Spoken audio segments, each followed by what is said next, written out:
Deixa eu receber o Josias Pereira, tá conectado já conosco, também para fazer parte desta resenha aqui do Cruzeiro.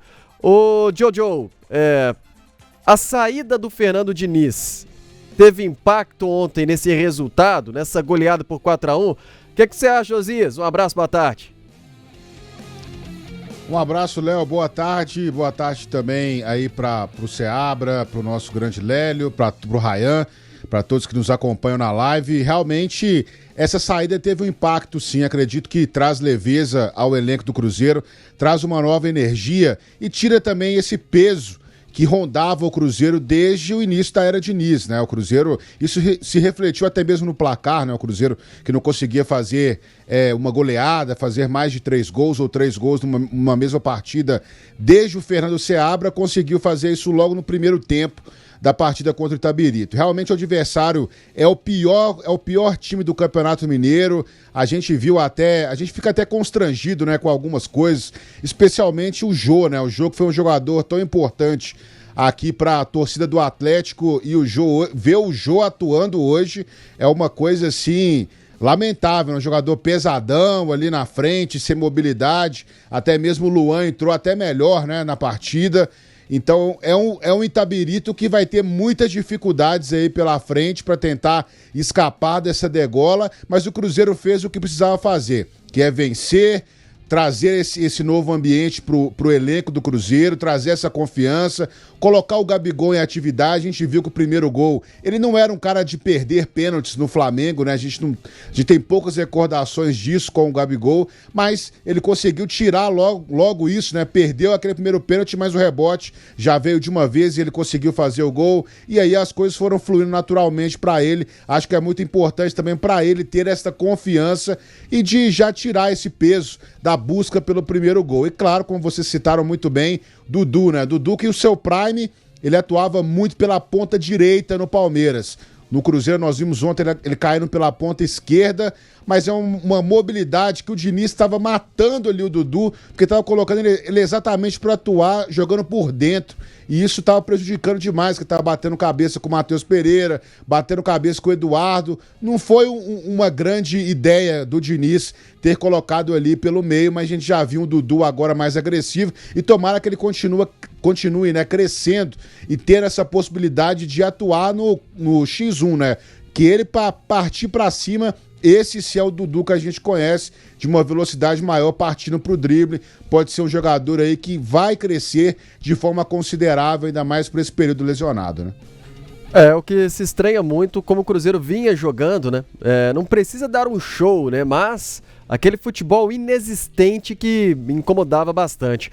Agora, o Railan, ontem até na coletiva, o Wesley falou do próximo jogo, não quis bancar a mesma escalação, né? O Cruzeiro não perdeu ninguém, mas a gente não sabe se terá o repeteco do time contra o Uberlândia, né? É isso, o Cruzeiro que tem alguns jogadores no elenco, né, que se recuperam de lesão, terminaram a temporada passada lesionados, o caso do Lautaro, o caso do Caio Jorge também, que inclusive nem foi relacionado para o jogo de ontem. Caio Jorge que foi titular praticamente quase todo o jogo contra o Betim. Então o Cruzeiro tem feito essa mescla aí no time titular neste início de temporada, para que alguns jogadores possam recuperar assim a sua melhor forma física e também para dar mais oportunidades em busca desse que vai ser o time titular nessa temporada. Então não dá para cravar ainda qual vai ser o time, mas a tendência é que boa parte da estrutura da equipe que entrou ontem no jogo contra o Itabirito possa ser mantida para o duelo com o Uberlândia. Ele até falou da opção tática, desta formação talvez do meio, o ataque, se ele pode entrar com o Eduardo, que também joga pela ponta, mas até agora no Cruzeiro vi ele talvez atuando um pouquinho mais centralizado, às vezes caindo ali pelo lado direito. Ou então permanecer com Marquinhos, Dudu, né, e Gabigol. Você permaneceria com a mesma escalação, Seabra? Vai depender do que tá pensando o professor Wesley aí, né? Não sei, vai ter que partir pra cima. O Cruzeiro tem que ser um time ofensivo. Jogou bem ontem o primeiro tempo. Eu manteria a mesma escalação. Eu manteria o Marquinhos ali, vai dar um pouco mais de ritmo. Acho que o Caio Jorge, eu já falei isso aqui algumas vezes, mesmo estando 100%, eu não vejo o Caio Jorge nesse momento titular desse time do Cruzeiro, não. Eu acho que o Marquinhos, o Bolassi estão um pouco na frente. Até falei ontem sobre o Bolassi também, dele entrar no jogo. Ele entrou na reta, entrou 44 minutos também, né? Pegou só o último minuto e mais os acréscimos. Não deu tempo nem de tocar na bola direita. Mas para mim esses dois ainda estão na frente do Caio Jorge. O Caio Jorge fez os gols dele ano passado, ok, foi importante em determinado momento, mas não vejo o Caio Jorge como titular, não. Eu acho que esse ataque aí com Dudu, Gabigol e Marquinhos, ok. A gente fez até um exercício interessante ontem, né, Léo? Sobre posições que estão abertas ainda nesse time do Cruzeiro. E aí eu disse, para mim as duas laterais estão, o companheiro do Fabrício Bruno está, no meio de campo, Romero, Matheus Henrique, Matheus Pereira, e aí um no ataque, também para mim está aberto. Essas são as posições, para mim, ainda abertas em disputa nesse time do Cruzeiro.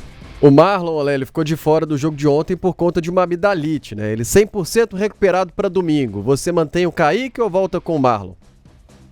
Olha, para falar a verdade, o Kaique ainda cometeu um pênalti, né? Só para lembrar, ele não foi tão bem assim, não.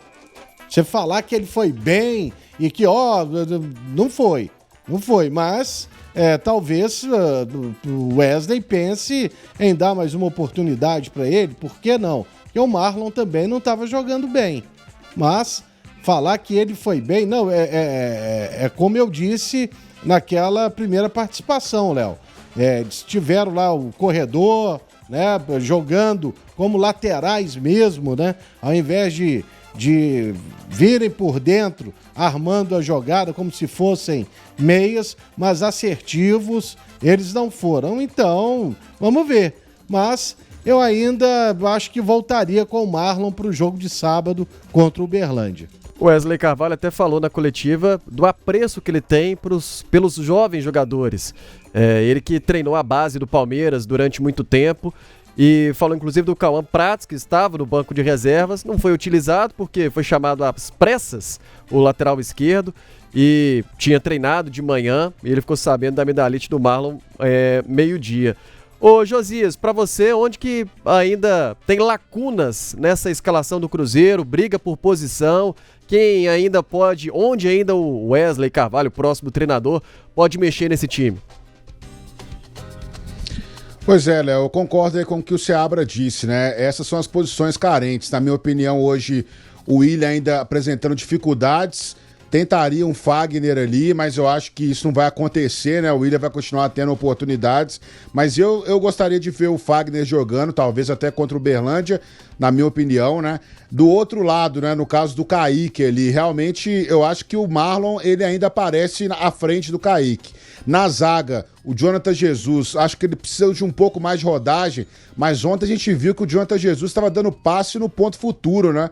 E isso para um zagueiro é completamente uma loucura, né? Porque o Cruzeiro, no segundo tempo, inclusive, tava levando um sufoco desnecessário de uma pressão que o Itabirito estava exercendo exatamente por essa tentativa de sair tocando, o Jonathan Jesus errando bastante. Mas talvez, num jogo mais prático e mais fluido, ele possa fazer o simples ali e possa ganhar essa posição, porque realmente o João Marcelo continua nessa briga ali com ele, né, para buscar titularidade ao lado do Fabrício Bruno. No meio-campo, acho que manteria, né, acho que não tem muita dificuldade entre Romero e Matheus Henrique ali e o Matheus Pereira, e o ataque eu continuaria investindo no Marquinhos hoje, apesar de que eu também concordo com o Seabra. Eu acho que o Diniz teve uma tentativa de colocar o Caio Jorge para formar um trio de ataque, mas a gente viu que não deu muito certo, né? O Caio Jorge batendo cabeça com o Gabigol, não sabendo se ele ia ficar centralizado realmente ali no ataque. Eu já comecei a perceber que realmente não tem como o Caio Jorge atuar de ponta, né? Acho que vai ser bem complicado isso. Acho que o Gabigol realmente, né, não tem como tirá-lo do time, ainda mais se ele conseguir emplacar uma sequência, talvez a experiência melhor, ou seja, o Bolassi ou então o Marquinhos mesmo, para formar essa trinca de ataque, né? Josias Pereira, me despedir de você, se tiver mais alguma consideração, senão a gente segue te acompanhando lá também no nosso portal O Tempo, nos jornais com a sua coluna Jojo.